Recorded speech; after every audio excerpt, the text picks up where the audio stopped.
সমস্ত লিস্ট চলে আসছে। একে একে লিস্টগুলো আপনার নিজের নাম আপনি দেখে নেবেন। আপনার এই যে জব কার্ডের, এগুলো সব জব কার্ডের নাম্বার নতুন বেরিয়েছে, এবং নতুন জব কার্ড আপনি কিভাবে আবেদন করবেন এবং কি কি ডকুমেন্টস লাগবে এই ভিডিওটিতে বিস্তারিত সমস্ত ডিটেলস বলে দেবো। তাই পেজটিকে এখনই ফলো করুন এবং ভিডিওটিকে বেশি করে শেয়ার করুন।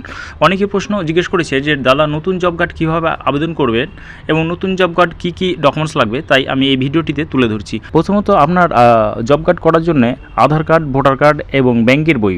যদি সিঙ্গেল করেন তাহলে আধার কার্ড, ভোটার কার্ড, ব্যাংকের বই লাগবে, এবং যদি জয়েন্ট করেন তাহলে স্বামী স্ত্রীর উভয়ই আধার কার্ড, ভোটার কার্ড, ব্যাংকের বই ডকুমেন্টস লাগবে এবং 1 কপি করে ফটো লাগবে। তাহলে এই ভিডিওটি বেশি পরিমাণে শেয়ার করবেন। এবং এই জব কার্ডটি আপনি কি করে করবেন, অনেকেই জিজ্ঞেস করা গেছে যে অনলাইনে আবেদন করা যাবে কি না অফলাইনে করা যাবে। তবে আমি বলি এখনও অনলাইন পোর্টাল খোলেনি। তবে আপনারা নতুন করে জব কার্ড করলে অবশ্যই অফলাইনে জমা করবেন। দুয়ারে সরকার কিংবা আপনার নিজস্ব ফার্ম অফিস কিংবা গ্রাম পঞ্চায়েত অফিস কিংবা পৌরসভাতে যোগাযোগ করবেন, তাহলে আপনাদের নতুন জব কার্ড হয়ে যাবে। তাই ডকুমেন্টসগুলো আমি কি বললাম আপনাদের সামনে তুলে ধরলাম, এবং ভিডিওটি ভালো লাগলে অবশ্যই একটি শেয়ার করবেন এবং লাইক করবেন, পেজটিকে ফলো দিয়ে পাশে রাখবেন। ধন্যবাদ।